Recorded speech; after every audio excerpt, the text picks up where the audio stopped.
rubble out of rubble's where I came. See the flame shine bright, they were puzzled how I'm saved. I could never serve the passion or the fire or the man or for sight how I am. Ain't nobody asking, I'll be basking in my liberty, cause slavery is real. Doesn't mean the shackles gotta be revealed.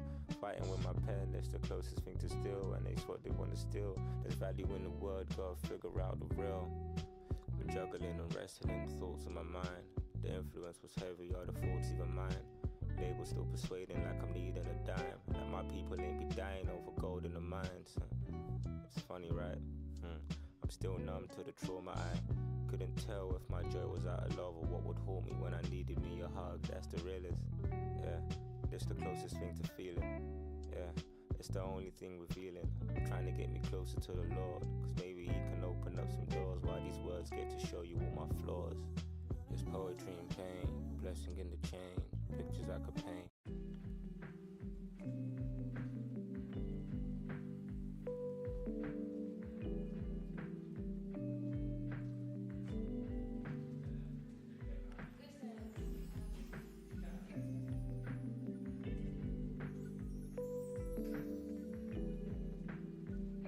A great start as usual. I'm going to double check because that happened to me once before. And I'm going to make sure that that is not happening again. Ah, yes. See? We do not want this.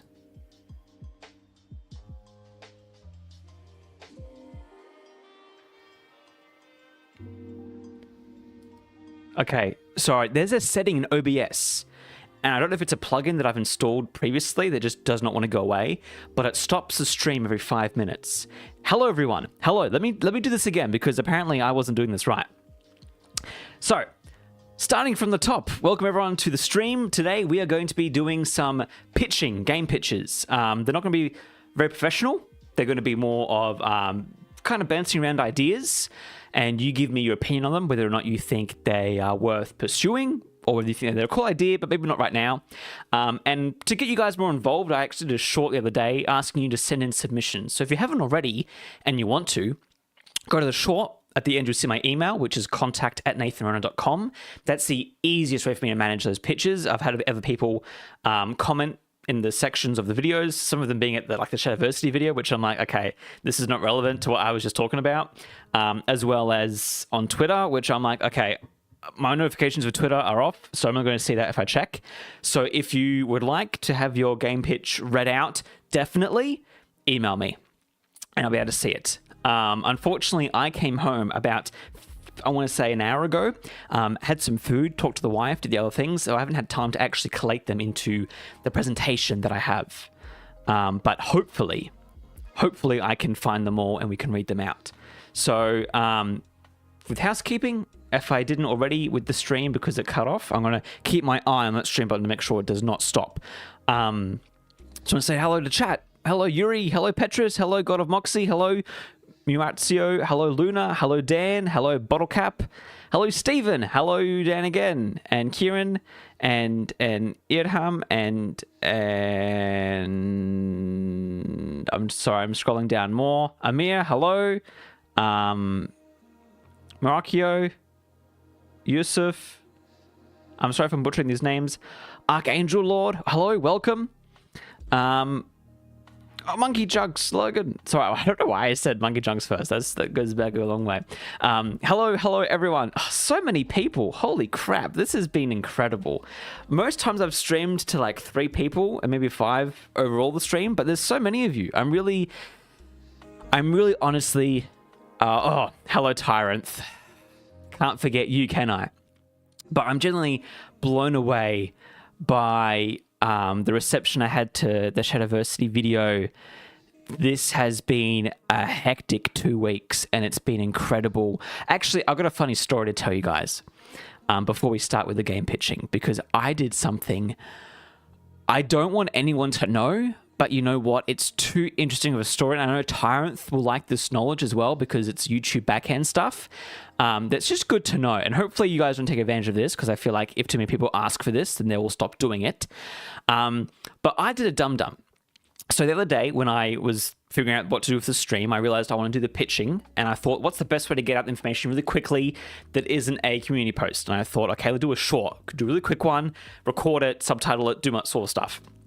So I did that, and when you edit the videos in DaVinci, there's a little checkbox you got to do to say, I want the subtitles embedded in the video. If you don't do that, then it's just a short without text. And as we all know, shorts or TikToks or whatever need subtitles for them to be engaging. Not actually true, but it's just something that, for now everyone does it, so I'm going to do it as well. And what happened was I'd uploaded the original short with no text before I realized this. And so I started to re-render it and was like, okay, I'm going to get one with text. That's all working. It's all good. And then through muscle memory, not thinking, late at night, tired from moving, my brain was just, I shouldn't honestly be allowed near YouTube Studio while in this state. What I did through muscle memory was I went, selected my most viewed video, which was Why I'm Leaving Shadowversity, clicked on it, delete, confirm deletion. And I freaked out because once you do that, there's no going back. And so I was like, crap, okay, I guess that's over. In my own internalization, I was like, well, I guess it's a thing for algorithms. I've gotten all the views I can from that audience, so now I want to kind of more engage to the game dev audience. And so I uploaded the new short, posted that, and thought, okay, hopefully new people will see that and we can start building the audience.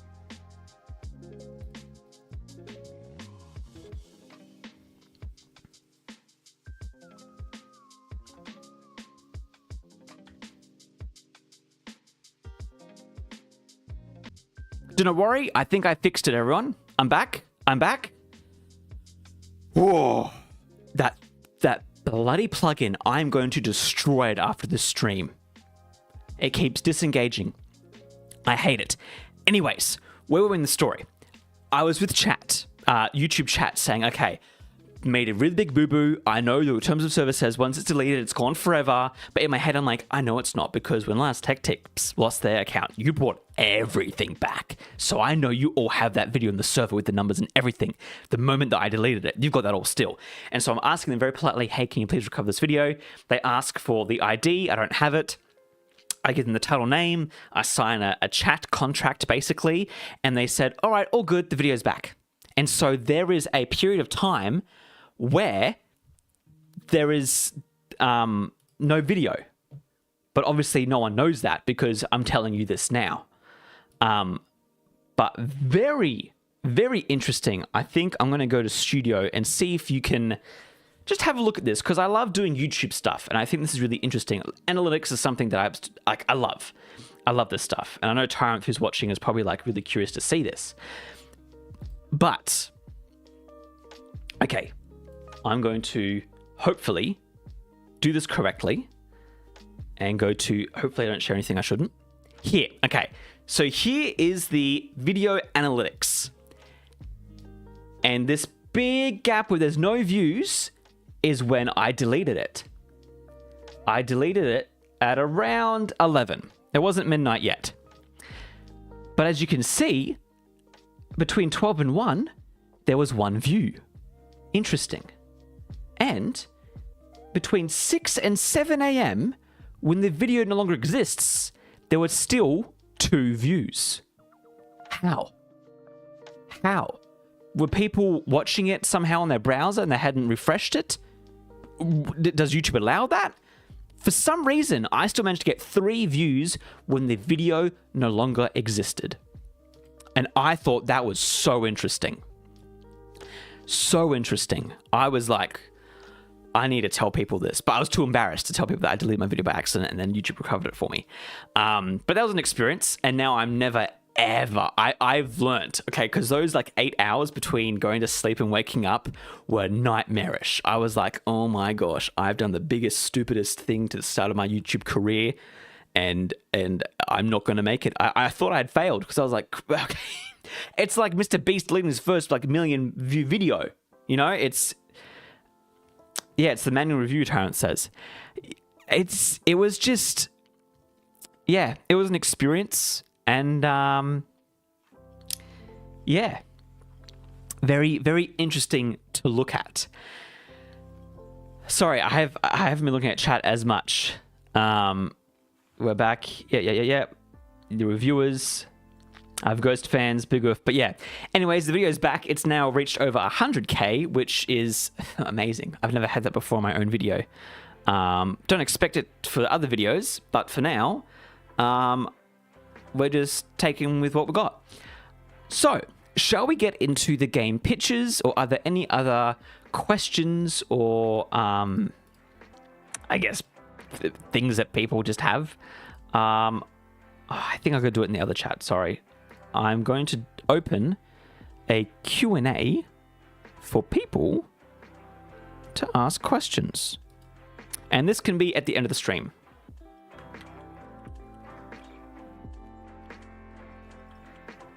So if you've got questions for things you want me to answer at the end, or maybe when we have a break or something, then I'm doing a Q&A post right now. It's loading. Boom. Add your questions there, and I shall later read them out and answer them.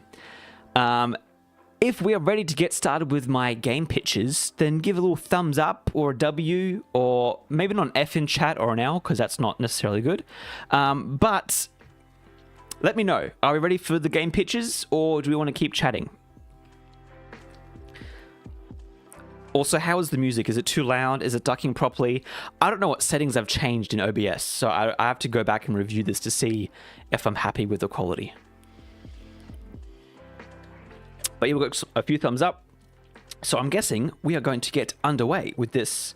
It's going to feel a bit like a lecture, but that is, that's the fun of it. I made it as cringy as possible because I've had about 10, 15 minutes each night to work on this.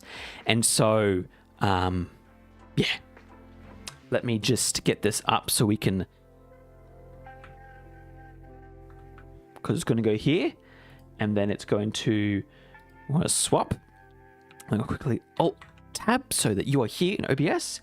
And then if I press this button here in my new stream deck, wham!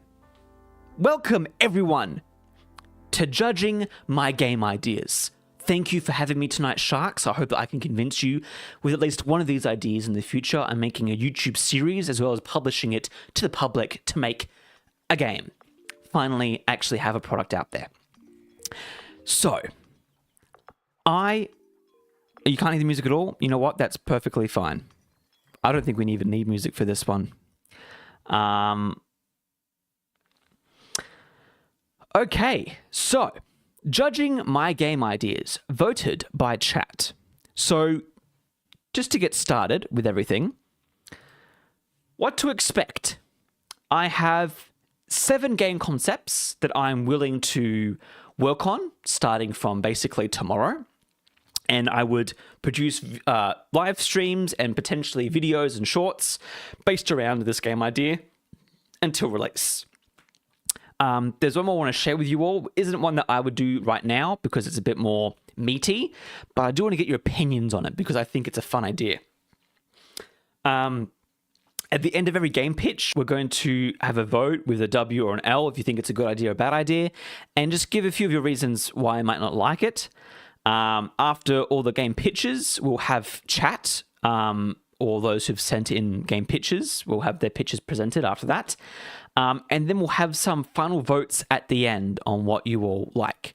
And then, of course, at the end, we'll do Q&A and super chats if there are any. Don't feel obliged to. For now, it's more about growing a community than making money. But yeah, just housekeeping stuff. So that's what to expect. What not to expect is a real pitch deck. You're not going to get any financial planning, any set timelines. You get vague ones, although they're very much inclined to change. And no prototypes or proof of concepts except for the one I'm currently working on, Coco Loco. But even then, I'm not sure in the stream. Rather, you can go watch videos on it because my most recent video is the one that will probably give you the best grasp on the game. So, shall we begin? I think so. So the first one is my game Coco Loco. So this comes from inspiration from Flash games like Diner Dash, mixed with more modern quality of life gameplay elements like Animal Crossing, Overcooked, and more 3D games like that. And I originally had this idea on my honeymoon. At the very, very last day, for the 2 weeks of a honeymoon, I didn't focus on any sort of game development. I'm very passionate about that, but that was like, okay, time for my wife. I'm not going to focus on games. On the last day, it was like, okay, we're going to go back into the real world. I need to think about what am I going to do? And so I thought, you know what, I'm going to make a game for my wife. She was at the time loving Animal Crossing. We loved, at the time it was winter as well, so we loved going out and having some nice hot drinks, whether it's a nice tea, a nice cocoa, that sort of stuff. And I thought, why don't I mix some of these simple elements, thinking back to my childhood, games I played on Flash, with some of these cool ideas. And it was more of a cozy, different game. And it's developed through the years from Unity now to Unreal. And the premise is quite simple. You wait tables, so you're serving customers, you're cleaning up after people. At the end of each day, you'll upgrade the shop and furniture. To what extent depends on the scope of the game. I can do like a full-on 3D upgrading thing, or I can do very simple. Here's UI. You get your chair comfiest. That sort of. At the point now where I'm at, I would probably want to get this thing done by the early next year, like we see here in 2025 release.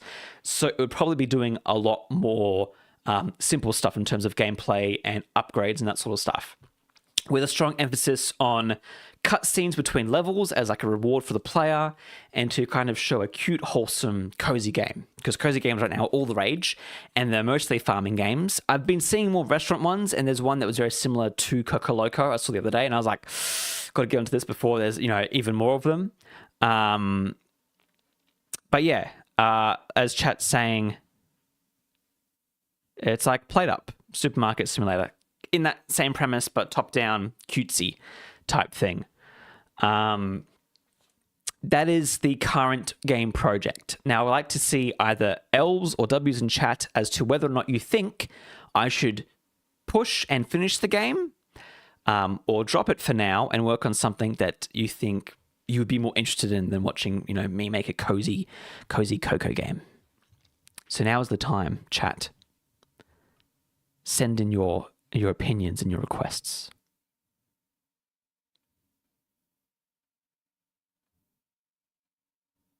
I wonder if that just disappeared. I don't know.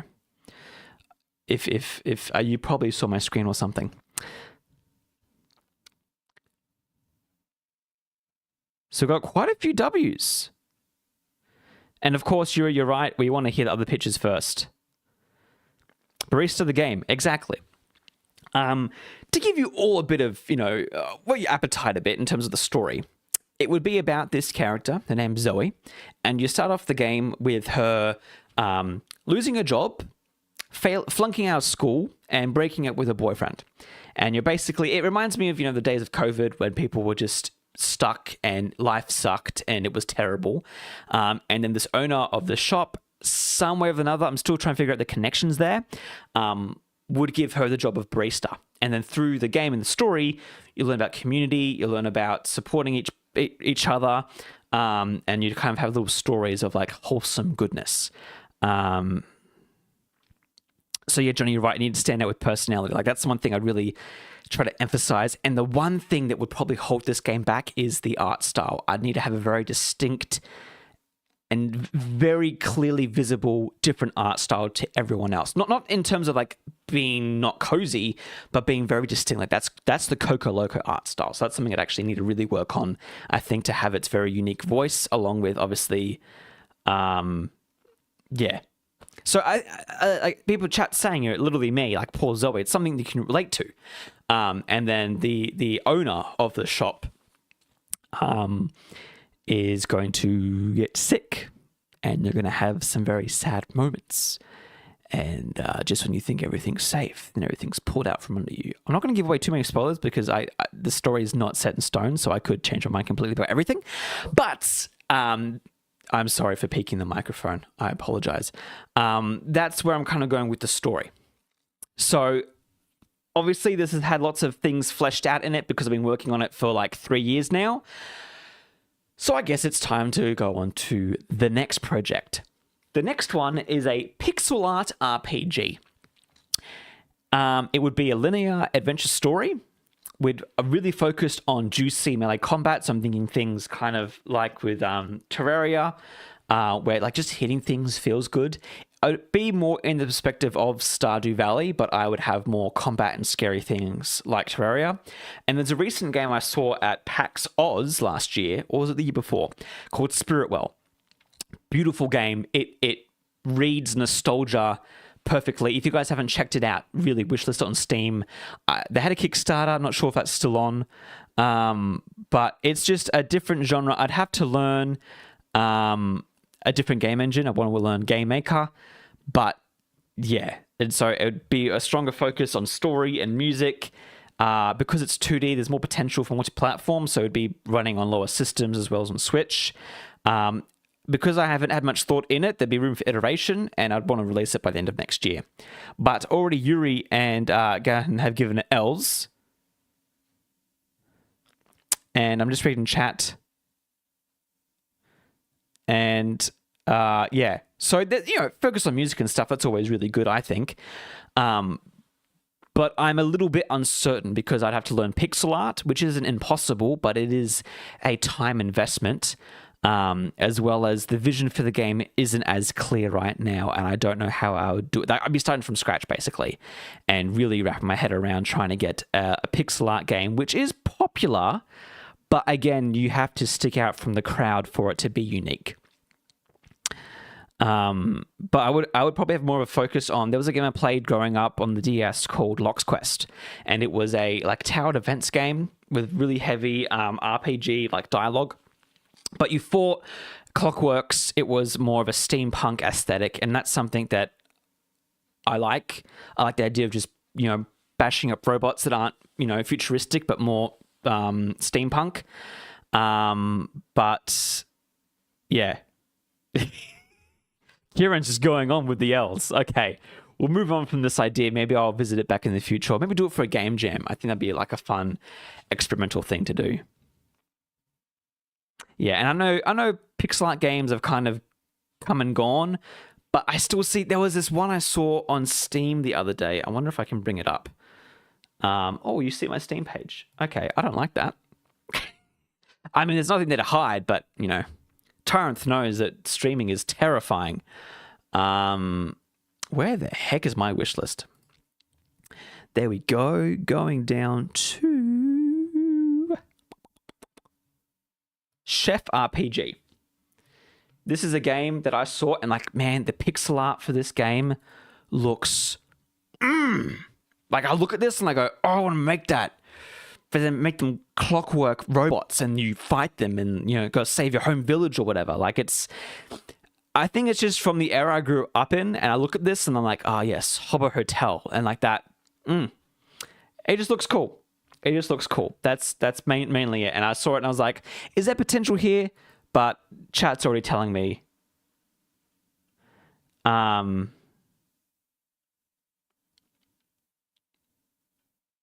Yeah, just reading chat. Yeah, it does. It's not original, but it's an idea as a game developer go, oh, everyone else is making one. I want to make it. It's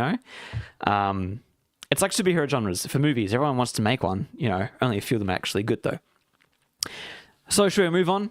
Everyone's kind of just agreeing that this is not. But yes, neat games. You're right. Chef RPG has great devlogs. That's where I found them, and the trailer was on my subscription page, and I was like, "Oh, this is cool!" And I realized I subscribed to them, and yeah. So, thank you, Aaron. You like pixel art and games. I do too. Yeah. Anyways, do an Australian-based game says, uh-oh. Maybe. I've got ideas for stuff I want to do for Australia-based games. I'd love to do a Ned Kelly game in the style of Red Dead, but that is not in my scope. And I feel like there's been a few smaller projects that have been Ned Kelly games. If you don't know who Ned Kelly is, look him up. He's an awesome Australian legend, born and raised here in the great state of Victoria. But I feel like a lot of those projects are much more indie and student projects. I want to do them justice and make him a genuinely good game. Obviously, I wouldn't have the budget for AAA, but I want it to feel quality. You're right, and Neat Games. Animal Well has some great pixel art. Do a Crocodile Dundee game. Oh, that's my phone. I think Crocodile Dundee is copyright, is he not? Or at least he's like a personality that I can't just make it. I mean, I could do a fan game, but again, I want to sell on Steam. Or that's a good idea. You know, with the cafe thing, use your locations in Australia, use Australian cuisine brands or whatever. I've thought about that. Maybe I'll add elements of Aussiness, but yeah. Australian-based games. You guys really Attack of the Emus. JR, that's such a good idea. Oh, like instead of doing COD zombies, you just do Australian wildlife, like emus, and like you can do like scary wombats and echidnas. I mean, I guess RSPCA won't be too happy about, you know, animal cruelty or whatever, but the war on emus, that's an interesting one. You could do a short game on that, and that you lose. It could be like the last level of Halo Reach, but with emus. That is a cool idea. Drop bear game.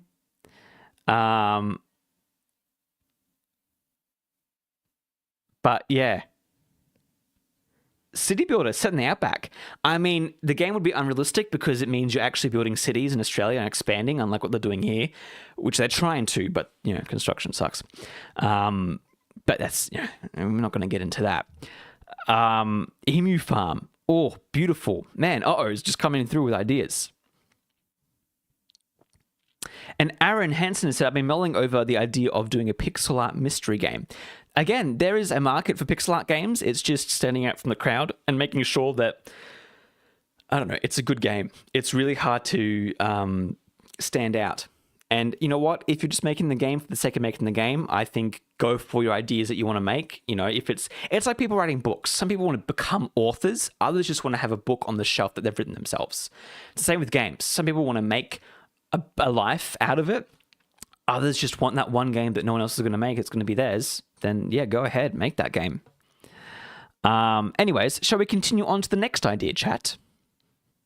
I think we shall. Let's go on to the next one, which is Evolve plus Mordhau. Now, I'm doing this because you can kind of get the vibe from these ideas together, but hear me out. Clear both of those out of your head, but still think of like a team-based game, medieval, but it's a witch hunt, okay? And so you'll have like a knight, a wizard, and a princess, and you've all got to go hunt the witch. Or you could, you know, have insane lords, or you could have some crazy demons and stuff like that. And you could have really fun, kind of like with Left 4 Dead, where you have like the characters interacting with each other and saying things. You could have the jester, you know, awkwardly butting in to the knight and princess flirting or something like that. And obviously, I wouldn't have it 3v1, and I'm reluctant to do this because one, server and internet stuff is a pain. I would make it so that you could always do it without having, you know, optimized servers, so the service isn't going to suddenly disappear. But it would be first person, you would pick from a class, and then you would basically use your abilities to go hunt down this target. You'd have different loadouts, different maps. I would add mod support because I know that would make the game live forever, so you can make custom maps and things like that. And obviously, like the base game would be knight, wizard, princess, maybe 2 or 3 different enemies you can hunt and track down, and it would be a server side, so probably a team of 3. Maybe we expand it to more depending on what people want.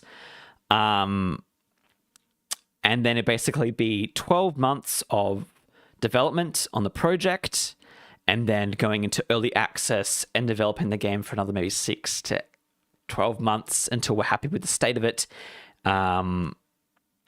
But yeah, I'm reluctant for this one only because there's so many squad-based games now. I remember like the Sony Presents the other week. Everyone's like, this looks like a sick-ass sci-fi like single play experience, and it was a squad based PVE, and people were like, "Oh, are you kidding me?" Like the new Marathon, I was so keen for them to remake the Marathon games by Bungie, and they're just rebranding it into another squad based game.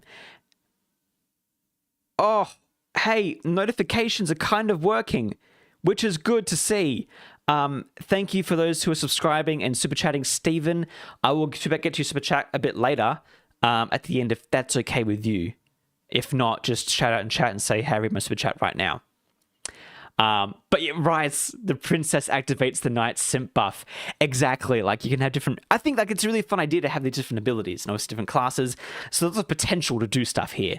But it's, yeah, I don't know. There would be elements I'd be concerned about. It's a great idea. Like someone else was saying before, yeah, Gahen said that the initial investment is high. You're correct.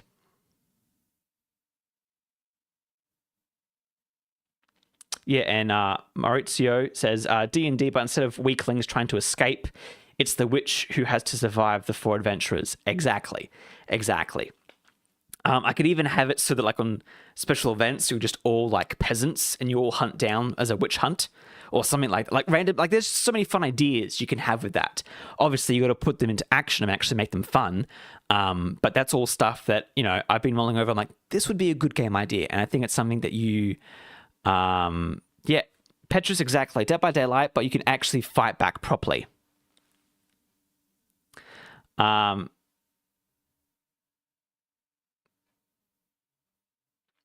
But yeah.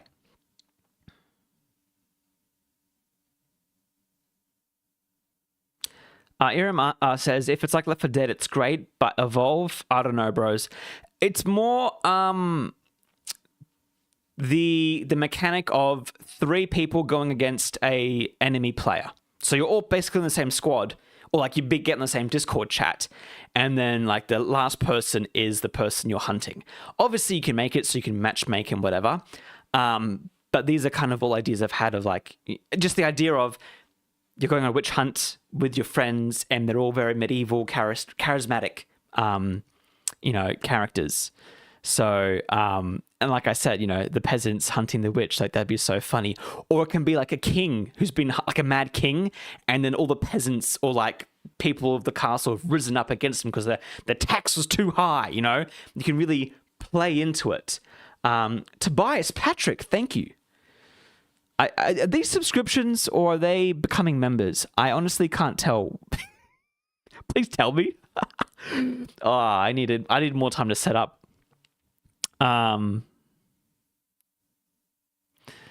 yes, so we like that idea. Everyone thinks that's a W idea.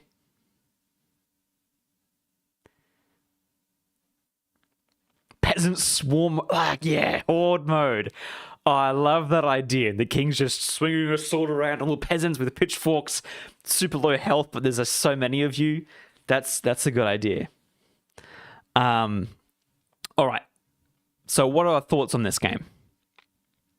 How are we feeling about this one, chat? Is this one that we should follow along? Is this one I should do maybe later down the track? Because remember, this is for the game I will currently be working on that I'll be doing videos on. So if you don't like it, put an L in, or we need something like a middle ground of like, you know, put a pin in it and save it for later.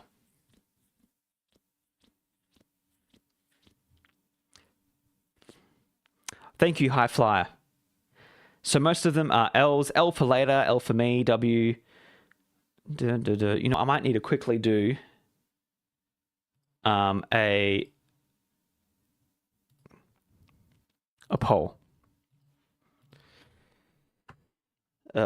Just so we get numbers properly. Sorry, give me 1 second.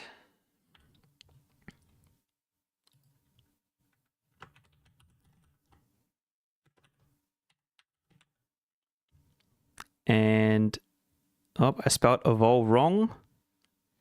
Evolve, medieval, evolve. Start poll. So I'm currently reading the poll. We're at 0% for both. So, you know, 70 are saying W. Okay. That's very interesting. 27 are saying put a pin in it.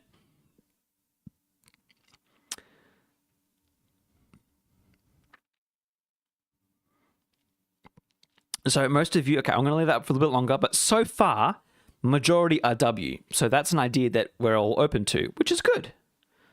Which is good. Oh, you don't want to see that. Nothing private, but you know. Okay, good. That comes up for me too. Do I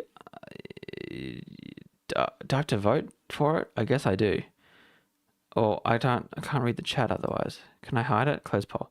Or does that close the chat? I need mods. Okay, if you want to be a mod, contact me at contact@nathanrona.com.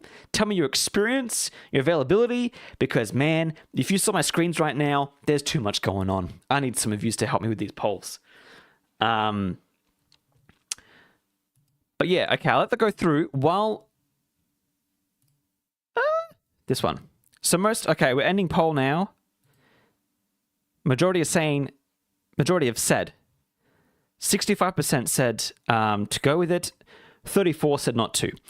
I still have more games to pitch to you, so we shall see as we continue. Hi Fly, that's okay. I actually don't think it was subscriptions. It might even be Twitch stuff. I don't actually know. I'm going to find out after the stream what Stream Elements is doing. But, yeah. Anyways, the next game, are we ready? Let me know, chat. I'm going to wait for you to say, yes, I'm ready, until I go to the next slide. Like an impatient teacher that's been doing this for too many years. It's your time, not mine.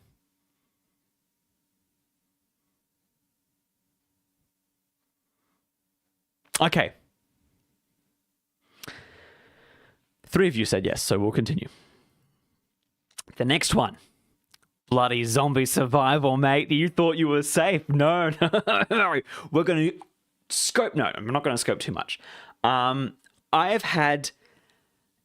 been thinking about this for a while because I've seen a lot of people online talk about what's a good zombie survival game. What's a good one right now?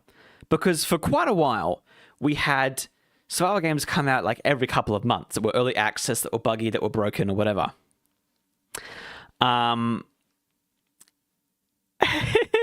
Everyone's like, no. You all hate it, don't you? Yes, chat, you hate the zombie survival game. So, just hear me out. It would be single player with the possibility of drop-in, drop-out gameplay. I'd have it slower paced, but not in the sense of like there's nothing there, it's empty, but more of like you're more confined and constrained in rooms and there's lots of zombies around. Higher density zombies, fun inventory management, like not to the sense like you see here in the inventory here, you know what half the crap is? Everything in the inventory, like things will be simplified. I'm not going to overcomplicate it for you. Like a bottle of water is going to be a bottle of water and that's going to be it. Once it's drunk and it's gone, it's out. But inventory management, because I think like when you're finding stuff, it's fun to compare, okay, do I carry this or do I carry that? Basic stuff. You're not going to be hoarding things, but you're going to be collecting things and giving up choices for stuff. There's going to be an end game. It's going to be a lot shorter. It's going to be, okay, I'm thinking in Australia, right? Because that'd be more fun, although you can't have guns as much in Australia. So part of me is like, do I just make it like an off-brand island or something? But basically, you start off the game needing to reach an endpoint, an end zone, a quarantine zone or whatever. And so you can play either by yourself or with friends to make your way basically in your car, which would be like your setup, like kind of like a van life, but not a van, like an actual station wagon or something. You're going to make your way to the quarantine zone. And so you're going through houses and collecting loot and, exploring different areas. Obviously, certain things will be procedural, like with finding areas to unlock. What's the death punishment? You die. Like it would be very much like a roguelike in the sense of once you're dead type deal, and you've got to start again. But Yeah, it would just be like one of those games where you can drop in, shoot zombies, have fun, and I want it to be balanced. Like, I feel like DayZ is like, people get so OP'd at the end of the game. Other people just start out with absolutely nothing. And other zombie games like Left 4 Dead, it's great. I love Left 4 Dead. I love Valve games in general. But I want something a little bit slower paced, but with the same intensity, just not frantically because of so many zombies. Kind of PUBG with zombies, I guess. Yeah, like everyone's kind of saying these different ideas. Halo Firefight, but with zombies, like it's the zombie genre, the zombie survival, but with a few quality of life features that I think would really help the genre in terms of making it more playable. And like I the thing that annoys me the most, right, is that when I buy a game and my friends have convinced me all to buy this game, and then we play it. And then after 2 weeks, they go on and play their own stuff. And, I don't have the money. I got to wait for the next paycheck to play more games. Or, for example, now I'm busier with life, so I can't play with my friends, for 6 hours a day. Sometimes it's like half an hour. That's why I like the drop-in, drop-out feature. It'd be kind of like Deathloop had that feature where you could like go in someone else's game and try to affect them. It would be that simple in that you would be playing in your world. Your friend can drop in and like go along with you, but it's still your world. And then if you want to join theirs, then you exit your game and then join their world, and then you kind of have the ability to do co-op. Maybe I'll add features for more players, but for now it's just like 2 people in my mind. But I want it to be a game that you can play by yourself, because I feel like a lot of these games are like server-side games, but once the play base goes, it feels empty. And yeah, I just want to make a game where it won't feel... Most of these games, like all of them, I don't want them to be reliant on server-side, play-based, that sort of stuff. Because once those games die, they're dead. I want my games to have a life afterwards, whether it's through mod support, whether it's through making a game through its design, to not be reliant on its players. But that's my pitch for a zombie game. It's something... The reason why I picked zombie games is because it's a genre that's very easy to make in Unreal, which is what I'm using right now. And so a lot of tutorials, a lot of assets, a lot of things that I need to make this game are readily available. And there's aspects of the survival genre that I want to adjust and change and simplify and just make more fun. Because I feel like everyone loves a good zombie game when it's done well, and we just haven't had any fun ones for quite a while. And so I would try to really get this game out in semi-working order within 6 to 8 months, and then early access it for release until we're finished developing it. So, look, reading through chat, people are suggesting basically different ideas for the zombie genre, adding on to stuff. Mashup games. So we're pitching, part of it's fun, but part of it's just to see what the audience wants and is engaged in. Like recently we did, I don't know if you've been here for the previous one, but the 3v1 medieval witch hunt. People love that. And so it's figuring out what I need to make for the channel and for the audience that watches me. But of course, we're also having fun with this because I think it's just fun to all sit down and think of cool game ideas. And eventually something cool enough will come out that I can actually, make it and work on it.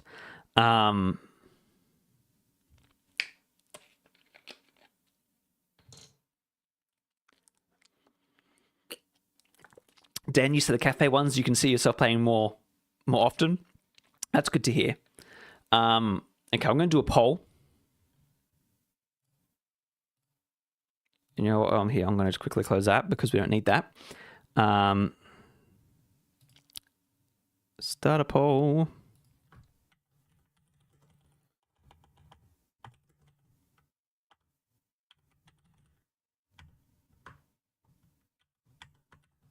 So, if you think this is a good game idea that I should pursue, then vote W. If not, or put a pin in it for later, then vote L.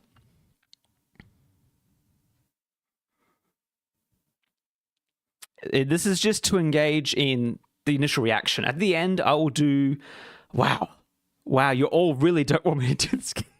this is good, because if I was by myself, I would be like, this is such a cool idea, this would work so well, and then you'd all see this and go, buddy, what are you doing? So 84%, 81, 82, it's going up and down for L, but L is winning the majority. Yeah, Left 4 Dead, yes, but it's different. It's different. I mean, it's still a zombie game, but it's different. If they can... Yeah, I was going to say, if they can make COD every year, I'm not doing that. That's not a good defense. Yeah.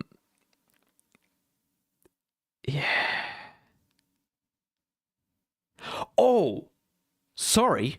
I forgot there's a next slide to this. The one mechanic I would add to my zombie survival game. This would be the catch. Each zombie... or a group of zombies who have different ones, have different mutations, whether it's strength, speed, or size. And the more you kill of particular zombies, the more they mutate to adapt. So it's a bit confusing, but it's more like if you kill all the slow zombies, by the end of the game, you'll just get fast zombies. Or if you kill all the easy to kill zombies basically at the start of the game, by the end, the game will get harder. But you can also reverse that by killing all the tough zombies at the start, because it's like a weird like an adaptation theory that I kind of want to experiment with, where if you kill all the fast ones, well then all the slow ones are going to be... you see what I'm saying? That was a terrible way of pitching it. But basically, the more zombies you kill of that type, the less there will be. And so I'm thinking of new players, like, oh, it's a slow zombie. Boom, shoot it. Oh, that zombie has more health. That zombie's faster. Oh, I missed a shot. Okay, that one's going to survive. But then it's going to mutate. There's going to be 2 more of those zombies instead. And so this would be something that... yeah, basically... Cunibur Pirate said, "If it mutates so it can kill you better." Got it. Just reading the chat. Yeah, I mean, intelligence. That one's hard to program in an AI or a skill, or not a skill tree, a state machine. That's just a harder thing to get behind.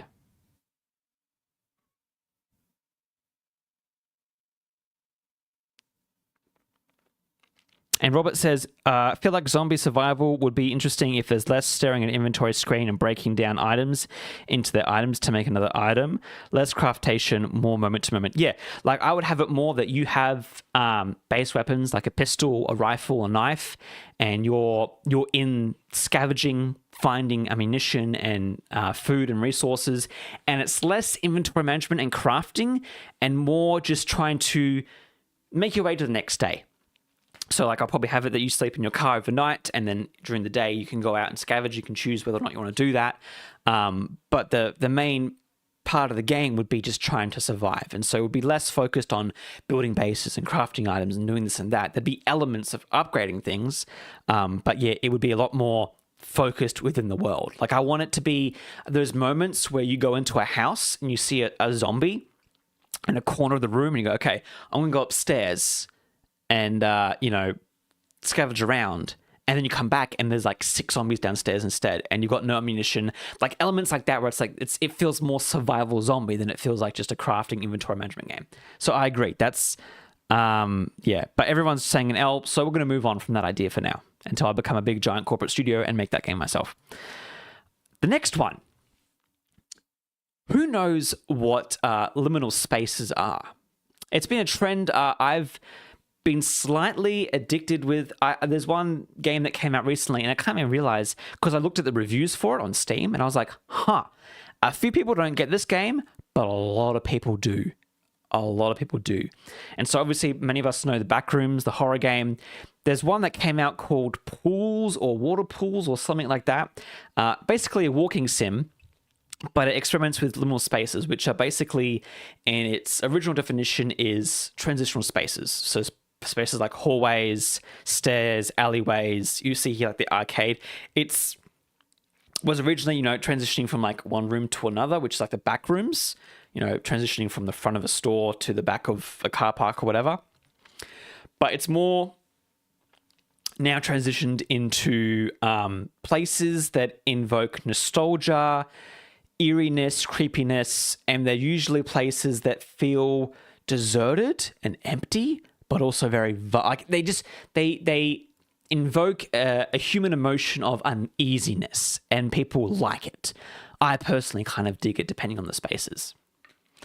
And so I'm curious to see, chat, whether or not, because it's a walking sim, okay, simple gameplay. I already have an asset template in Unreal to do this, where you can pick up objects and listen to things and open doors and all of that. So I basically have most of the mechanics anyways. Environmental storytelling. So I would probably have audio logs of some sort as well. Well, it's not really environmental, but, you know, you'd have the mall, for example.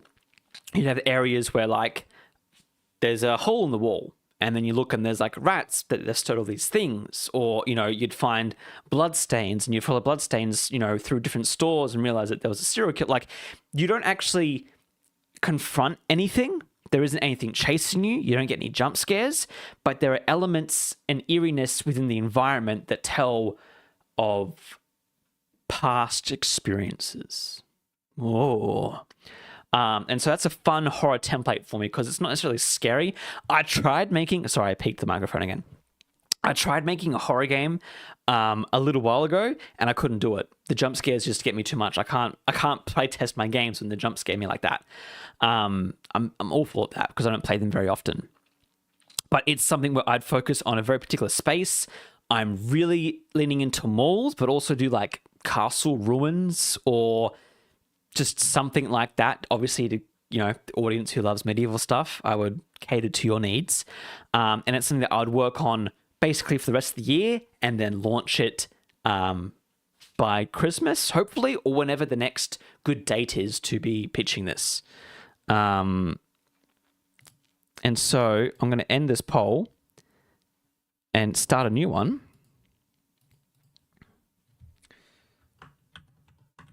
Please, I haven't been reading chat, so repeat your questions so I can answer them and get your opinions. Because I went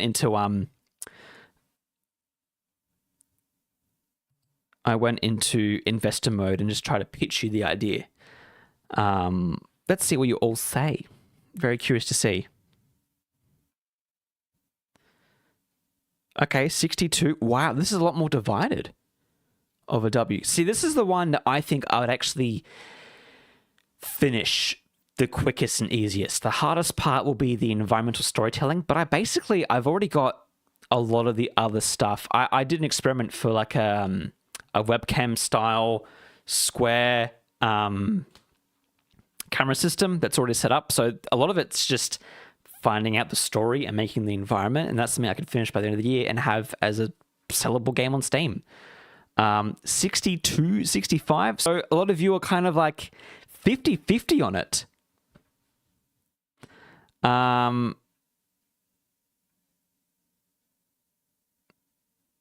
But yeah, Spud, you're right. It's not for you, but it's basically Gmod spooky maps. Neat games. Do walking sims make money? I mean, I'll show you. I'll see if I can find. It's going to come up. Oh, no, it doesn't. Okay, cool. The game. Yeah, here's the game. It's called Pools. It's got very positive reviews. All reviews about 2K. It's $15, and you just walk around and experience different pool areas. And you can see, you know, it's got the chromatic. And you just walk around, and it's got very ASMR aspects of it, a lot of dark hallways. And so in terms of a successful game, I would consider this to be a success. People have loved it.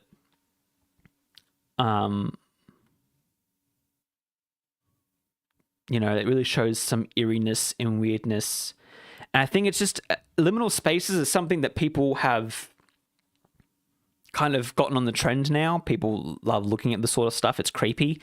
And I would definitely do like a 90s mall where you'd like break into this, not break in, but you'd walk through to the cinema. You go to like Build-A-Bear. You go through like the back part of the courts, the food courts. But yeah, as you can see here, just lots of environmental stuff. And you can, it's a game people, I think, who want to escape and experience something, just like sit in a dark room and experience themselves. And so there's definitely an audience for it. I don't know if you guys are the audience for it. But we're pretty, like, obviously most of you have said W, 32% said L. But it's one that's probably the most realistic to do. So, yeah. Logan says, build Dota 3, Dota 2 dead game. I thought they're working on Dota 2, bro. I thought they added new features and they're working on it like every single week, and so it's a good game. Just play League, you know, if it's a dead game. Just play League. Yeah, you guys are getting ads? I'm so sorry for that. I'm going to fix that for next stream, so I'll do it manually.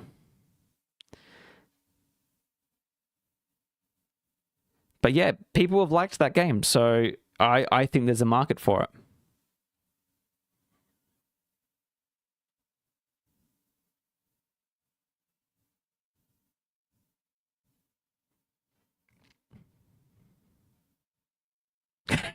Well, if you don't want to play Dota, play League, because it's not like Valorant or any of those other games are going to give you anything. Play Smite, you know? Is Smite still alive? Obviously, they killed Paragon. You know, thanks, Epic.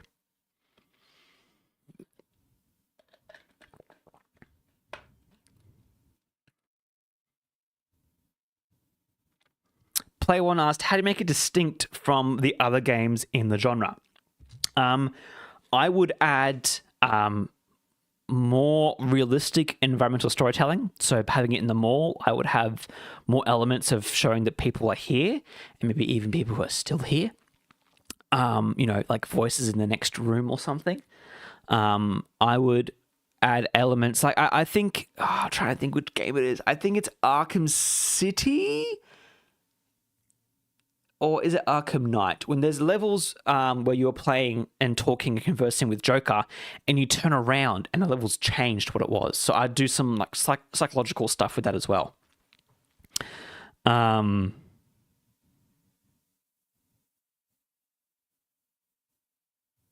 So yeah. Anyways, shall we move on to the next one? Man, talking for this long is actually crazy. I need some pineapple juice. Tomato Truck, thank you very much for the kind comment. You notice that what if you play as a person controlling a drone? I would, like a flying drone or a little drone? Okay, people are saying next. But anyways, that's the idea. Next question, next one. Hear me out, chat. Hear me out.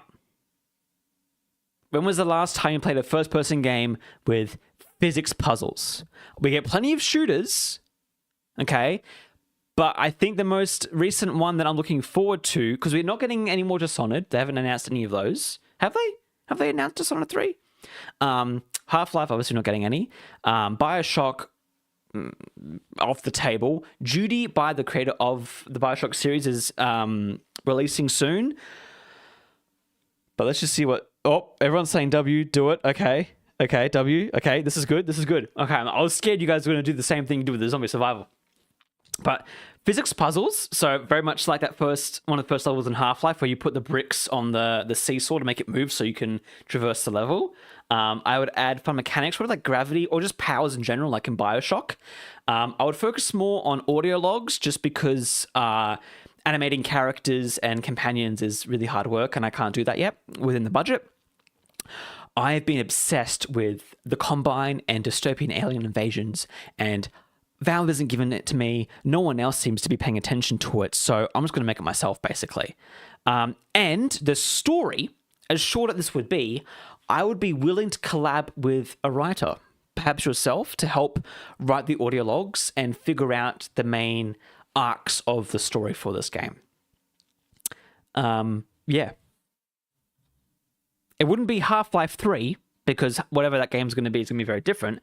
But it would basically be elements meshing of maybe the art style of Dishonored, maybe. I don't really know. That's just the idea of, dual wielding, as well with Bioshock with the power and weapon, and then Half-Life 2 and the episodes very much in the sense of traversing the environment, shooting at bad guys, fighting a dystopian alien race that have invaded the Earth. Yeah, that's it basically.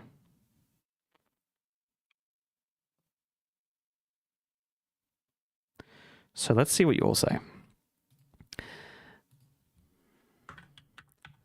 Now, it's not actually Half-Life 3, but I'm just saying it for the joke, okay?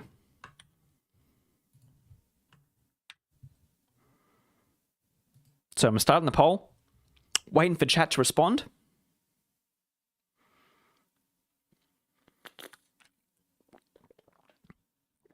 What are we thinking here?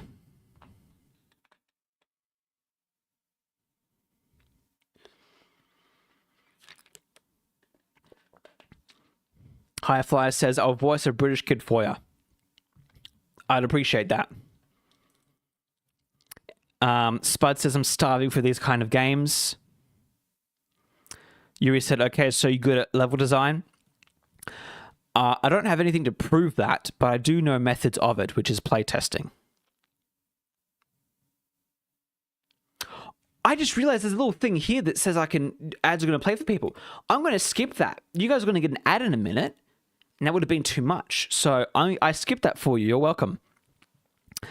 71% W. To that 29% of people who said L. Why? Why not? Like, not to attack you or anything. I'm just curious your reasoning as to why you're not interested in it. Is just something that you don't really care for, or what is it? I'll wait.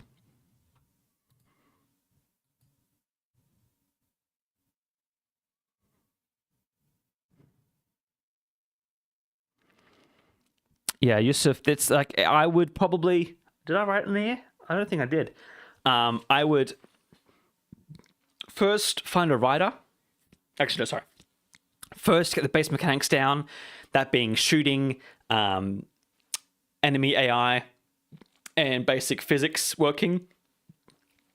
And figuring out what mechanics I want in terms of powers or whatever. It's gravity, portals, that sort of stuff. And then I would find a writer. We would probably have... it'd be a short game. It would be like one of the episodes of Half-Life, episode 1 or 2. Find a writer to get some arcs going, and then basically mesh out base levels, get you guys to playtest certain levels, and then basically stitch in story once those levels are to a good state of design. Sandy, hello.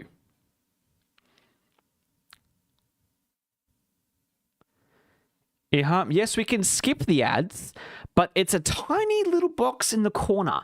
And when you've got a bajillion things on your screen giving you attention, it's very hard to miss sometimes.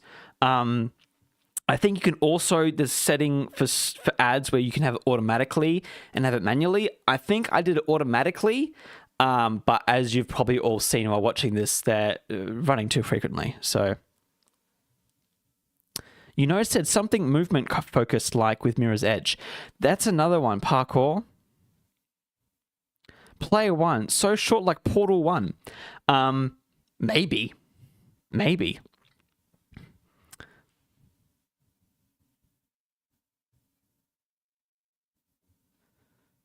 Squids.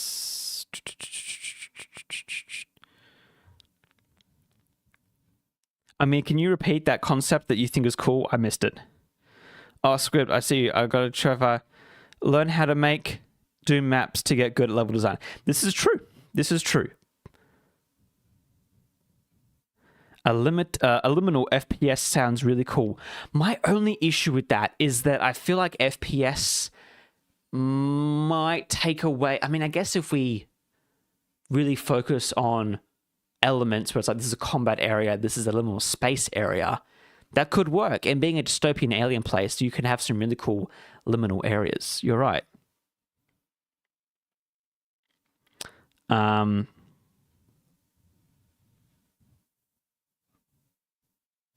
Yeah.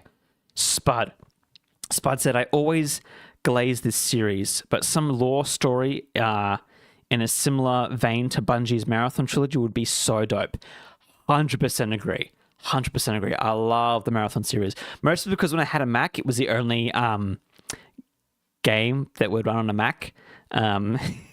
So, yeah. Hey, MEK, just go make mods for Doom.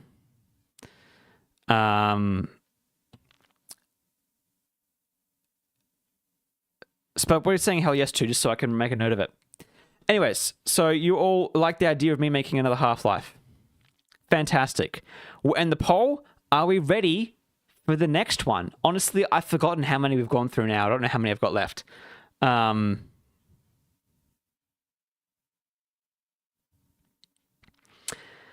So we'll be moving on to the next one, which is Dark Souls FPS. So, similar vein to the last one, being a very short, smaller game.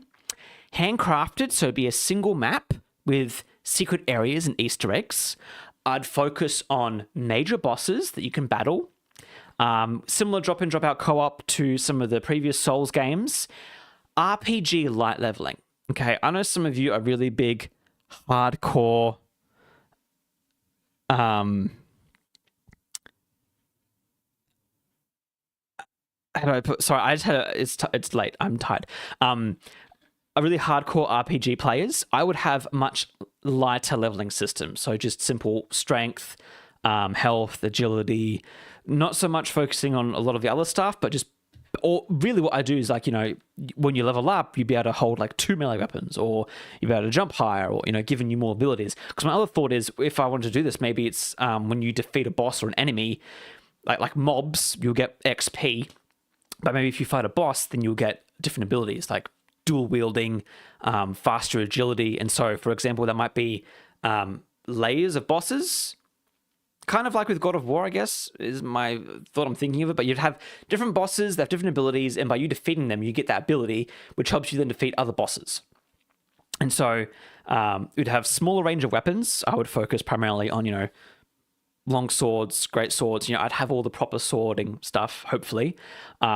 Simple mechanics of, you know, Mordhau is a little bit complicated with the whole stabbing and stuff. I'd probably just have a lot more simpler light attack, heavy attack block. And again, it would be a couple of months development with some playtesting and then going into early access to polish off the game. I think maybe gameplay, I mean, okay, I know Skyrim combat isn't that good, but in that simplistic vein, imagine if Skyrim had that combat, but with better quality of life features. So that is the pitch to you.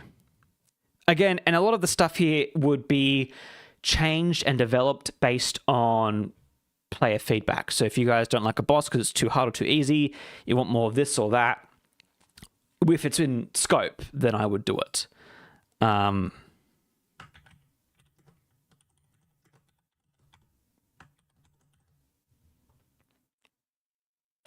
So, starting a poll.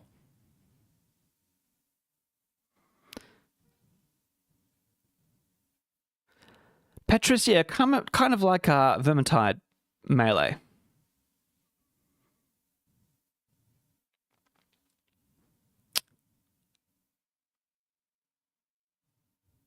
Really? 52% said L.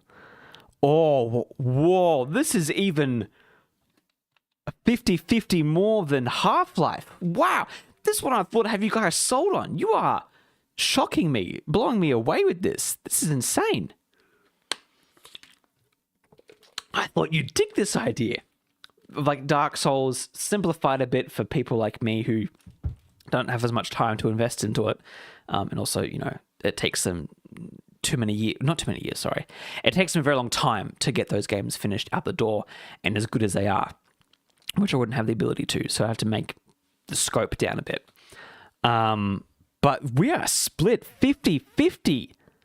Wow. For those saying L, can you give me a brief summary as to why? It sounds generic. Okay. So you don't want more... Oh, that's my songs. I was just pausing the music because it was still playing even though you can't hear it. There's no hook. No hook. Okay.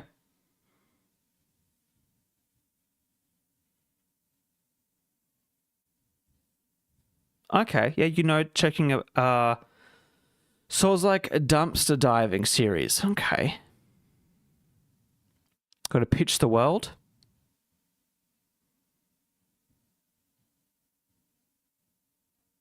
There's too many souls like. Oversaturated. Okay. So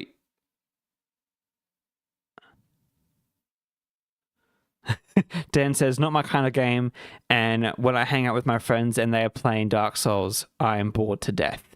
That's really interesting. I'm going to end the poll there. That's fascinating, because I really thought I would have you with that one, but I didn't. The Half-Life 3 one. The wow, okay. Wow, I'm realizing this is such a good live stream to do.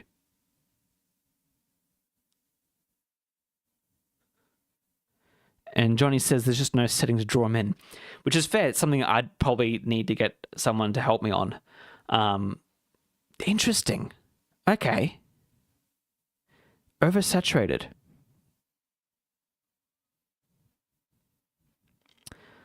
MEK asks, is the combat going to be clicky buttons or are there any types of different actions? Yeah, so the bosses would have patterns of attack, which you'd learn. Same with just mobs in general. Like much like Dark Souls, where you learn patterns of the enemies and then you use that to get in your strikes. And there'd be things like parrying, blocking at the right time, that sort of stuff. That's really interesting. Player One says, don't worry, we are not investors. Thank you. Well, actually, you kind of are.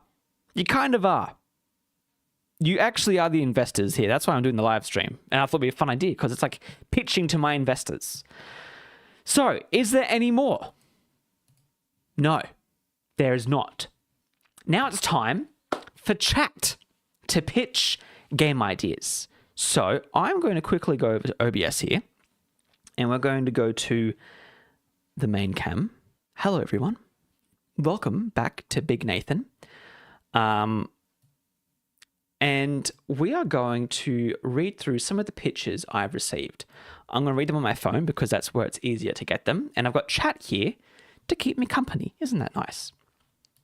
So I'm going to move chat as well to be over here so I can see you and you can see me a bit better. So we're going to start off with the emails that I got. And, oh my gosh, you guys have sent in emails since... So, oh boy. Oh, okay. My phone's buzzing. Thank you, everyone, for buzzing. Okay, I've started those. And look, I'm going to start with the Twitter one, which is from Oz. Good old Oz. Just a little idea, really, less of a fully game pitched. But he said... Would a game with twisting, bending terrain, multiple axes of gravity, and moving sky islands be possible? Because that's my game pitch idea. And he sent a picture. I'll see if I can get the picture up, actually. I'll go hop on Twitter. I think I've got it here. Yes. Here it is.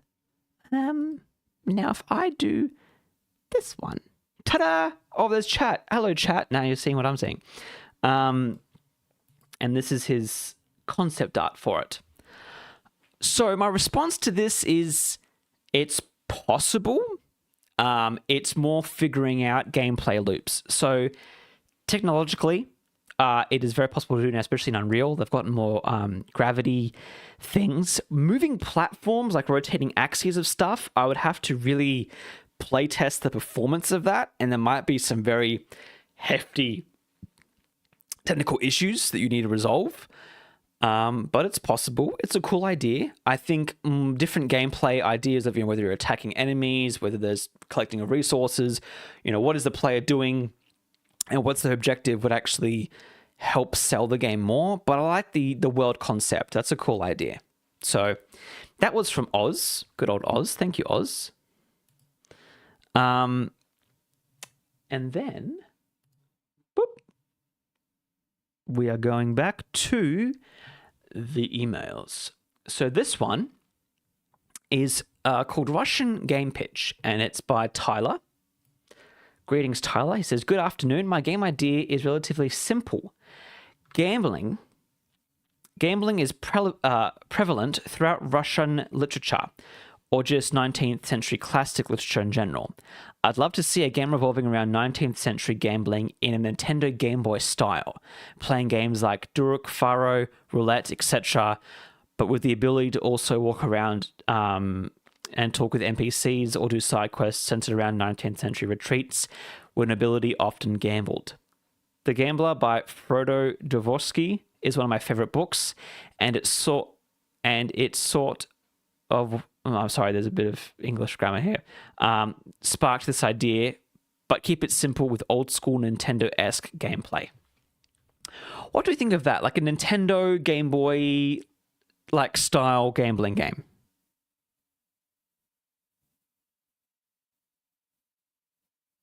With just a bunch of card games and Russian roulette and stuff like that.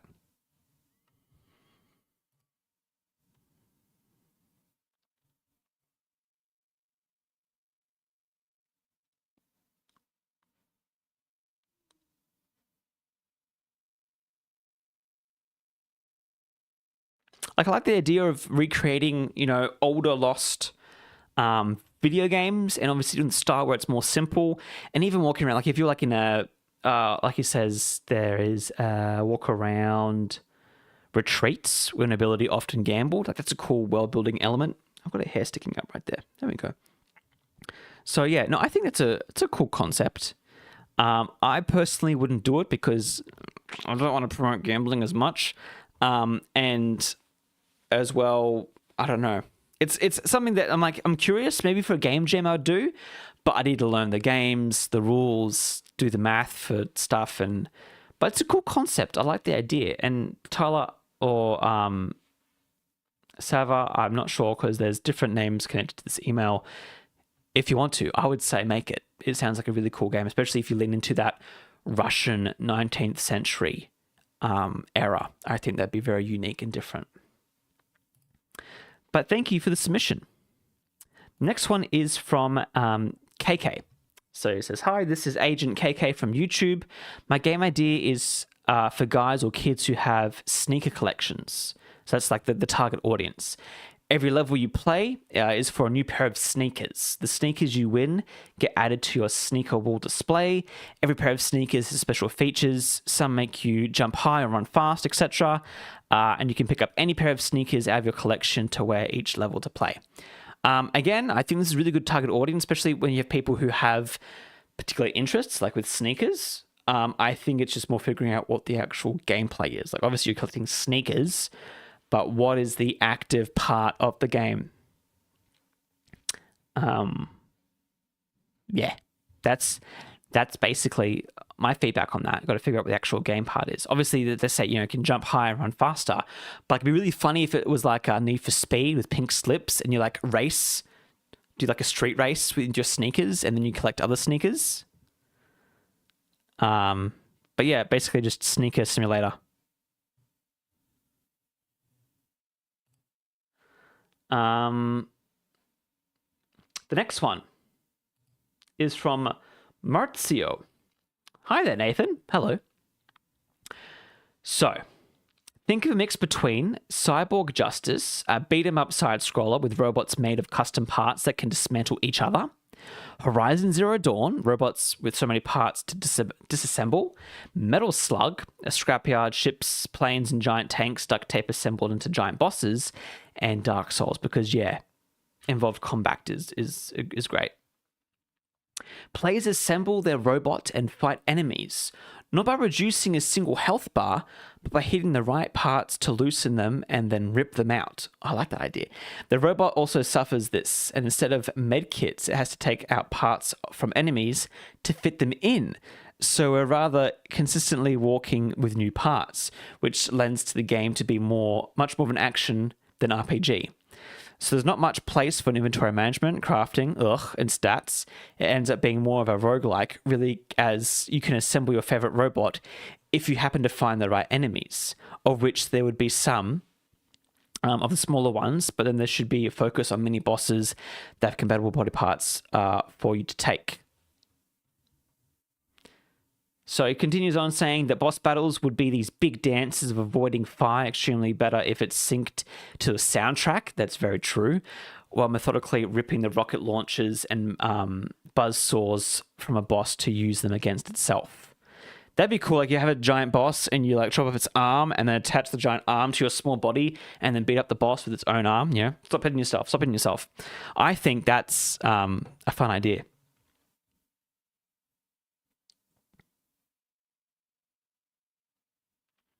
Hello, Chris.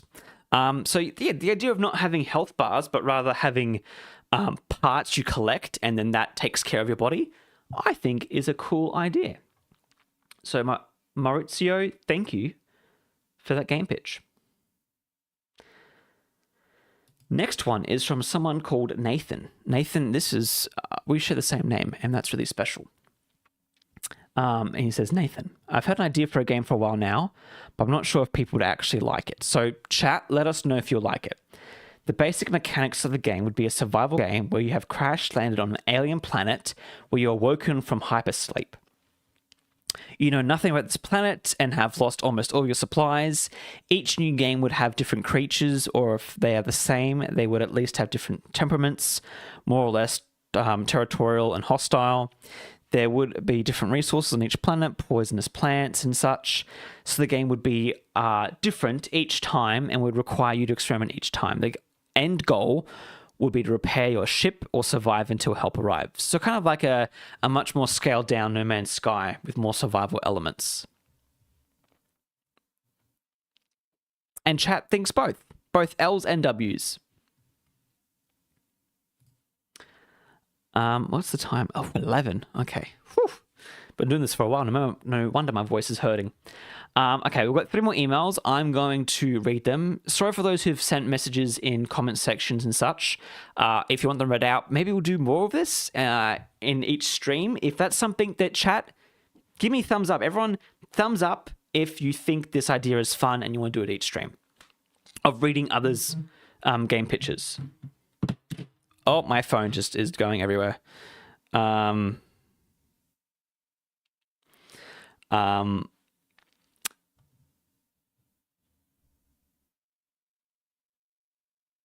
so send in your game pitches to contact@nathanrona.com.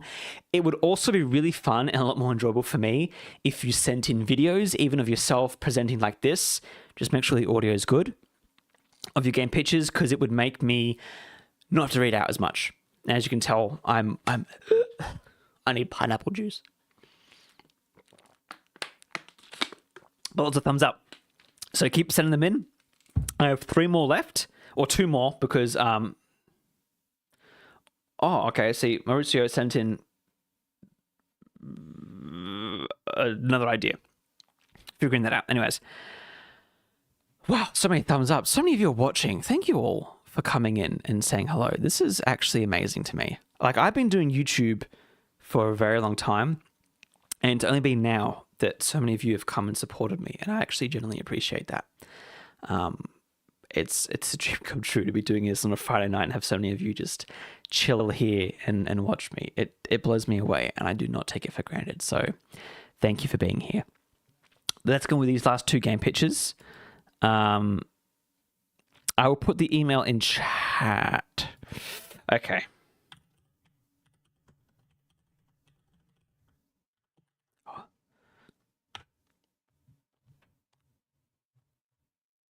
That's the email. Send your pictures, preferably videos, so I can download them, watch them, and we can just watch them kind of together, one-on-one. JR, thank you. So, Petrus said, I've always liked the idea of multiple dimensions in games, such as that time travel mission in Dishonored 2 or the time travel mission in Titanfall 2. Know them both, they're both great. In uni, I took this idea and made a 2D platformer where every time a character jumped, they would be transported to a new level and the scenery would change. But since it was also an endless runner, you have to react pretty quickly to avoid the new obstacles. I wish there were more games that did this, like switching between two environments, especially the ones with like Titanfall where you're changing through time, where it's like, okay, there are enemies right here, you go back, everything's been destroyed. Yeah. So I think it's a cool idea. Oh, Petra sent me another email. In fact, here's a playable API for Android devices. Chat. Okay, I'm going to do a poll. Sorry, doing a poll. I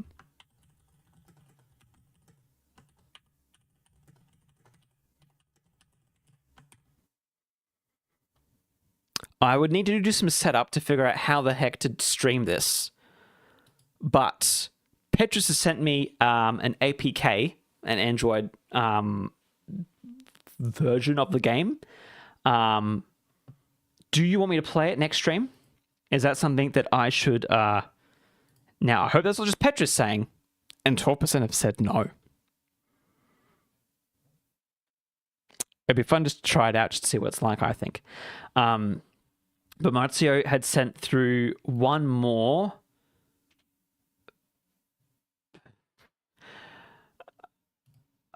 But it's a zombie survival game. In a big city. I'll just read the paragraph and then we can kind of do wrapping up things. So, Dead Skylines. The idea is to survive the zombie horde in the big city and escape by using parkour and rappel. Those being the titular skylines in two senses.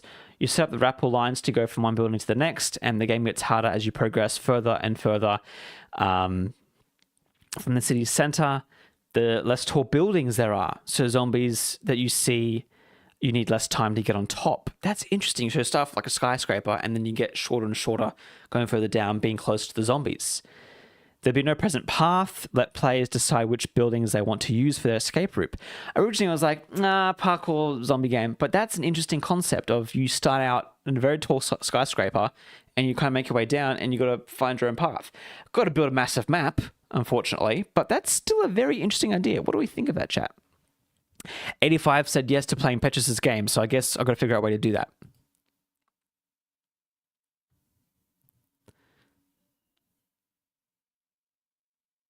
Yeah, full moon, don't worry, I'll test to make sure it's legit. Oh,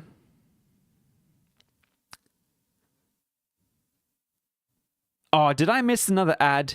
I'm so sorry. That's what I'm saying. Like, it's a tiny little square box. I didn't mean to do that. Okay, so next and final part of the evening, well, one of the final parts, is I'm going to write a poll, and I want you to all vote on what game I should work on.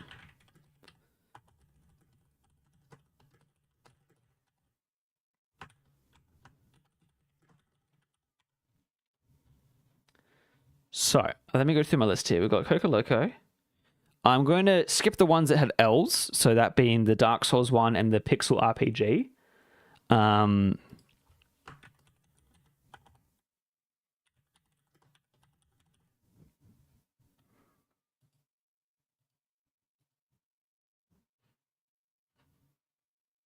Zombie survival. I'm going to add... I don't think I'll do it because you guys didn't like it.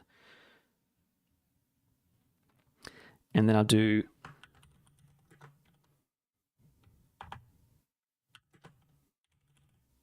Liminal spaces. Oh, there's only one more option. Luckily, we're doing Half-Life 3.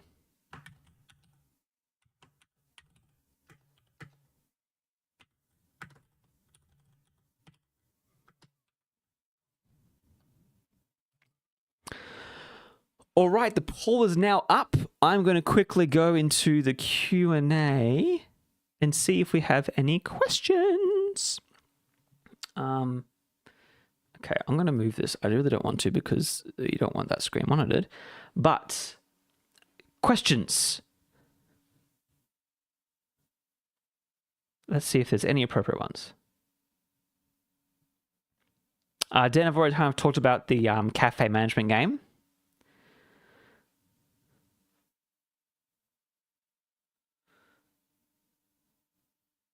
Loso asked for the evolved medieval game. What does the princess do and why choose a princess? Princess because she can be like a support character more. She still have, ability, maybe like a cross, or not crossbow, like a bow of some sort. But then she can give buffs to the knight. And I think it brings through, I also thought, I wonder if I still got them.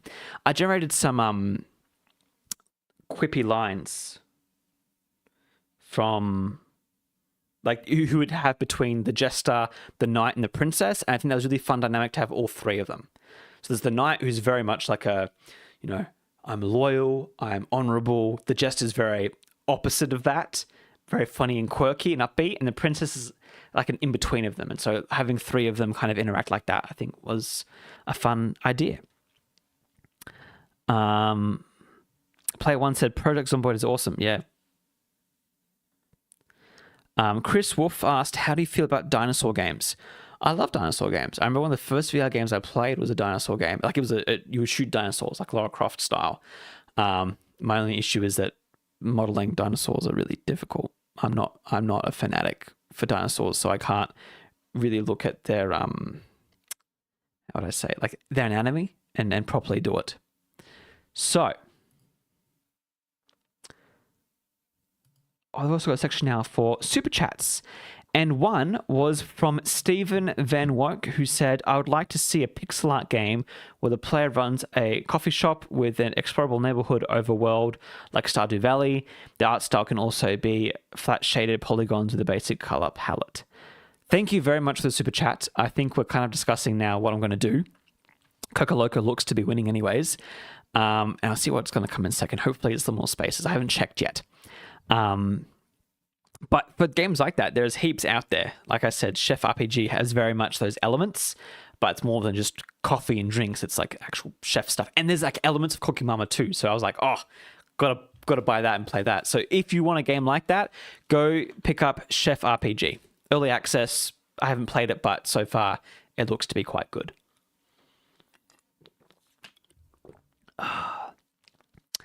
Let's go to live chat.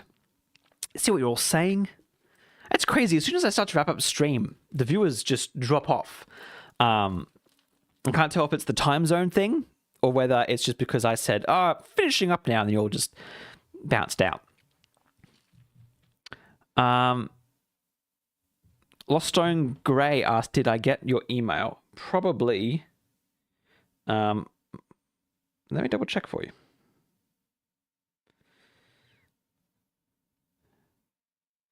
It might take a while for me to get in, but if you used the one that was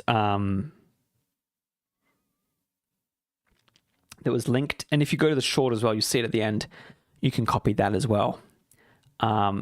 Okay, so interesting. At 36%, we have Coco Loco. You guys want me to finish that game? Do you promise to all watch and engage and help me grow the community so that can be a successful game? Because my scariest thing is it's a cozy game and the audience we've grown here aren't as keen on cozy games. I know you guys want to play it because I've made it and it's my passion, but I need you to be like, yes, I'll watch the devlogs. I'm keen on this cozy game. I want to play this, even if I personally was not associated with it. That's the biggest thing, right? Because other people are going to see this game and not see me. So we need to make sure this is a game that is going to be successful because, we need that. I don't want to work on it and then not be a success because no one wanted to play it. And then second came to the Medieval Evolve, which I'm like, okay. So that has some validity to it. I might end up, because there's all... I need to take a screenshot of that. Because that's something I could probably even pitch to potential publishers for, which would be very interesting to see. Yes. Sorry, just doing screenshot stuff. So if I remember pitching that idea to publishers and investors, that they can see there's an audience here who would like that game. As you can tell, my voice is very strained and tired. But we are not over yet, ladies and gentlemen, because thirdly came a Half-Life 3, which is shocking to me. Because I love Half-Life, and I love that game, and it's good to see people actually really keen on the idea. And Liminal Spaces came in last, which is a bit of a shame, because I feel like when we first pitched it to you all, you were very keen on the idea. And I guess, it's the one that has the shortest lifespan. And I think any one of these, right, if I made any of these, you guys would support me in it, is what I'm taking from this.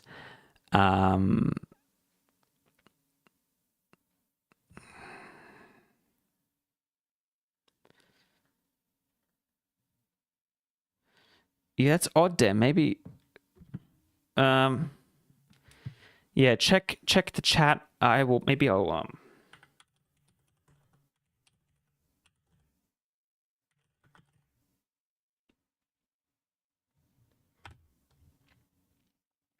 So I gotta wait for it to go past the emoji.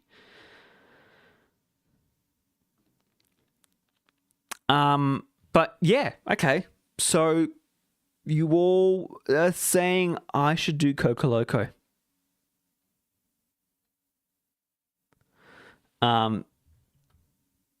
Is that it?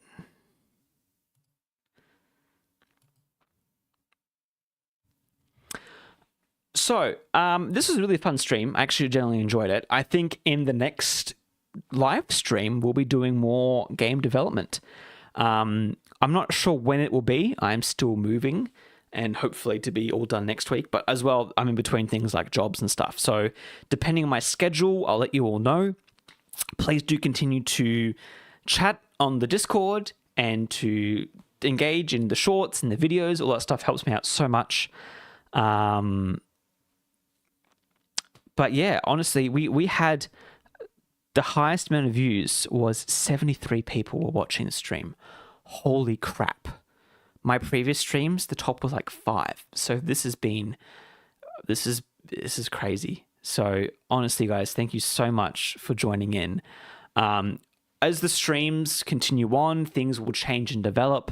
The production will get better. Hopefully the sound was okay. I've been loud enough. Yeah.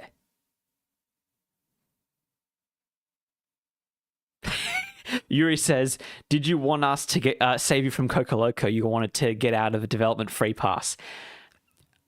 No, because I do want to finish it. If I dropped it, I'd be genuinely disappointed because I've spent so much of my life working on that game.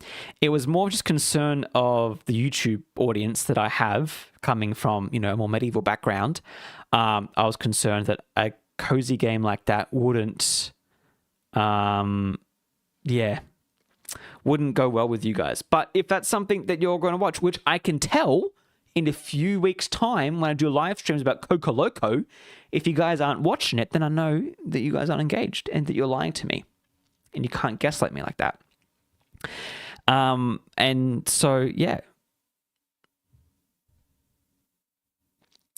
Uh-oh asked, can you show us some of Coco Loco? And you know what? I will do that right now.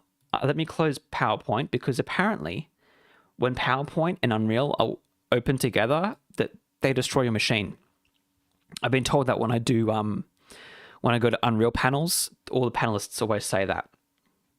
So let's open Coco Loco and have a look, shall we? At what we got so far and what needs to get done. I'm going to move this screen over here and minimize that. There we go.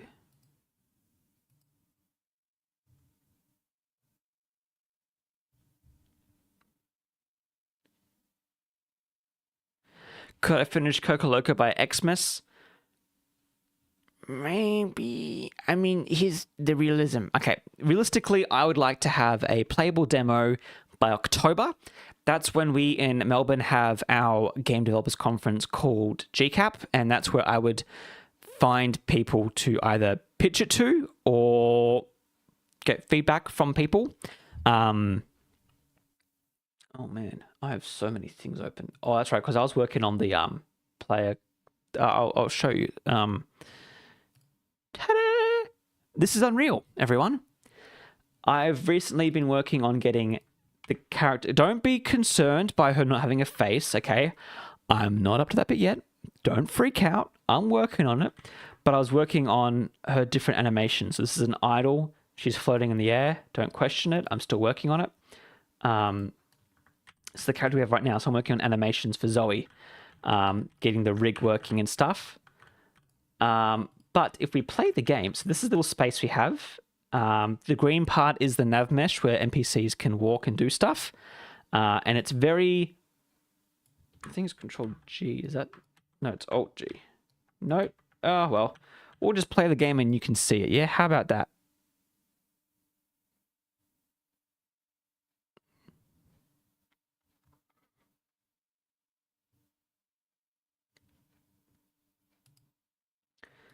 Oh, okay, so Zoe is here.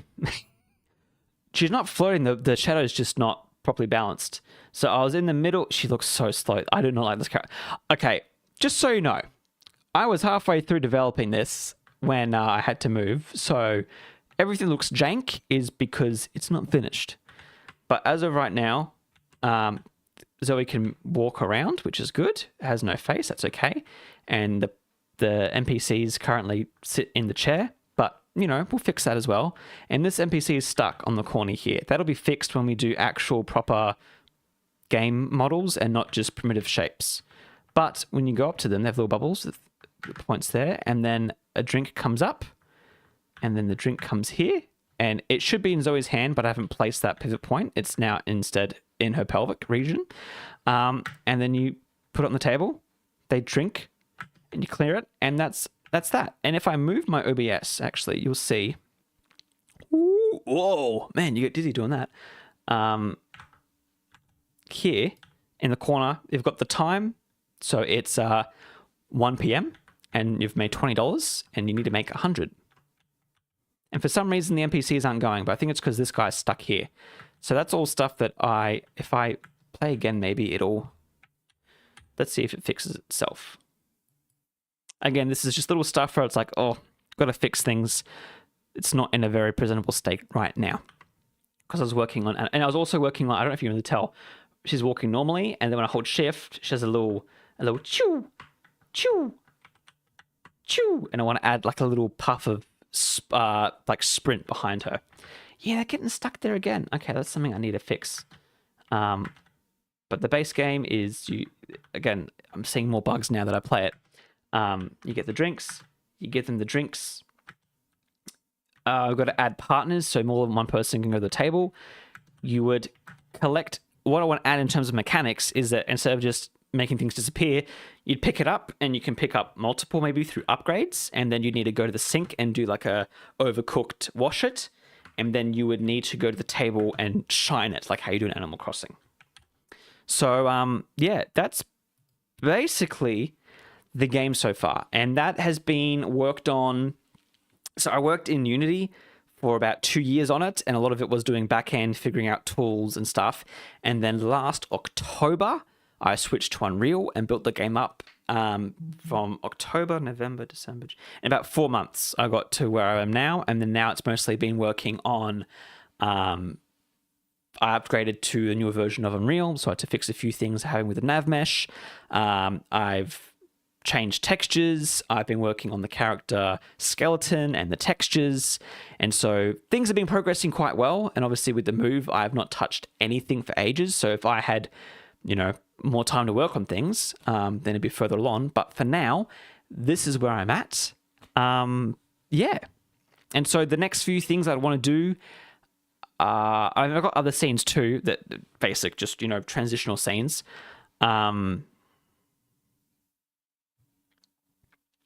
But yeah, Yuri, thank you for that. Got to finish this game, and your audience can help with a couple of things to make sure it's fun. So, yeah. And obviously there's elements of the story and everything, which I've started to write an actual script for.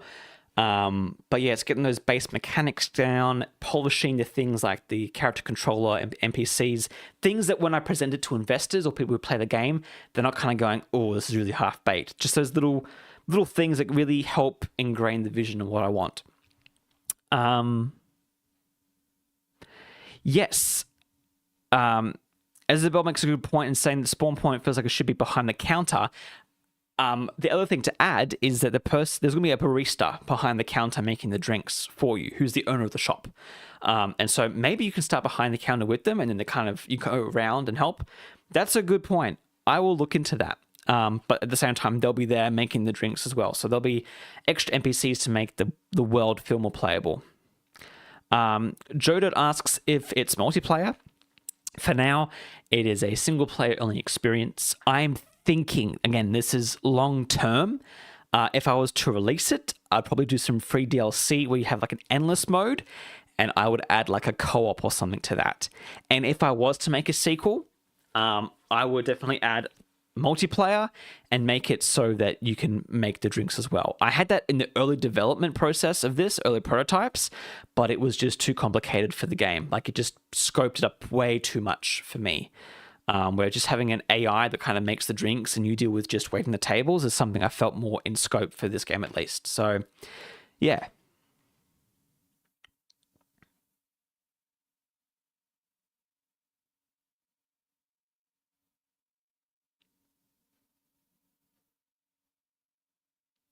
Sorry, I was very quiet for that moment there.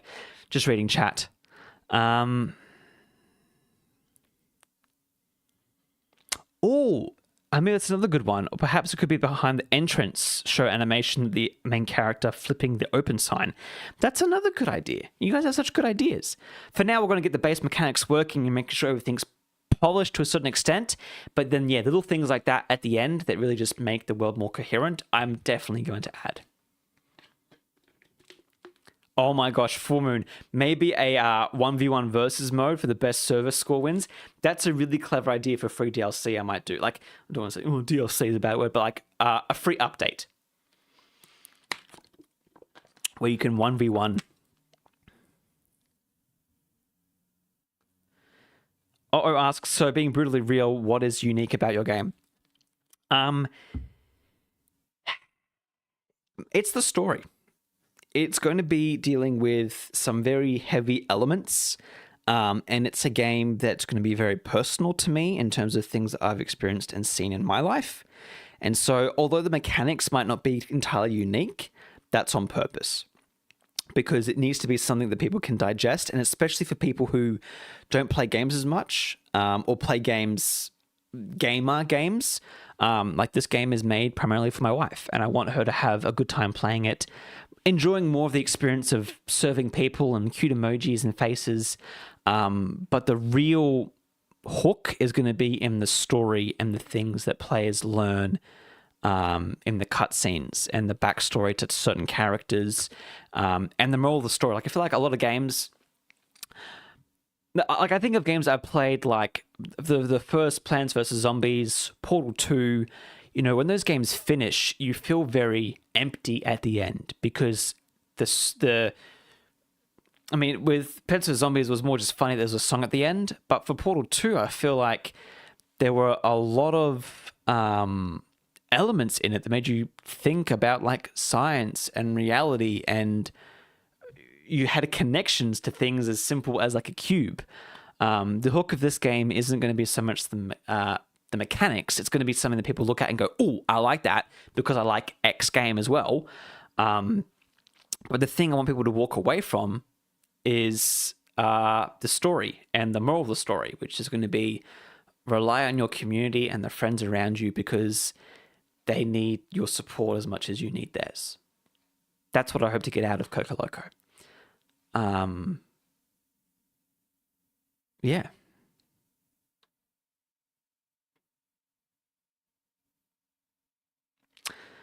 Anyways, thank you all for being here. We've gone on for quite a while, and thankfully, the stream did not cut out again because that bloody plugin was disabled. So I was going to say and finish off by saying, thank you all for being here. Thank you all for watching. Stay notified. I'll probably do another short on something, maybe the stream. If you find anything in the stream you thought was funny or useful, feel free to clip it or edit it and send it my way. That'd be a big help. But yeah, and if anyone has any cool ideas for stuff, feel free again to just write me an email. Hop in Discord, give a chat. I'd like to stay in the general section just because, it's a lot easier to answer you all there than you guys DMing me. But yeah, I'm very excited to now work on Coco Loco. I'm going to probably take tomorrow is hopefully the final day of dealing with the move. I've got a few things left at the place that we were staying at that we need to get thrown out or moved into storage. And hopefully from there, I can find new work, which would give me a little more insurance moving forward. And once that is all underway, then I'll be focusing primarily on getting Coco Loco out the door. So thank you all, everyone, for voting and chatting and listening to my pitches. And I'm sure the next stream will be just as fun, working on the game, answering questions, reacting to the news, which we can probably do. A whole bunch of stuff happened with Summer Game Fest, which I might do a video on. I've been tempted to do, why aren't we excited anymore about game releases? Is it because we're getting older, or is it because games just aren't as good anymore? That's an idea I have for like a, what do they call them? An essay video. So if you're keen on that, let me know right now, because I might end up be doing that next. But yeah, streams happening more often. And yeah, thank you all for watching. And I'll see you in the next stream. And I don't have anywhere to go. I'm just gonna sit here and watch you guys say goodbye to me. And then I'm gonna stop the stream abruptly. Also, does this time work for everyone? I started at around 9:30 p.m. on a Friday. We had a good turnout, especially later in the evening. But yeah, I guess we'll just stick with that schedule for now. Also, does anyone care if I stream on Twitch? Because I tried doing it and I couldn't dual stream and it was really annoying. And if I don't need to, then I won't. Cool. All right. Thank you, everyone. You've been a fantastic audience. I'll see you next time.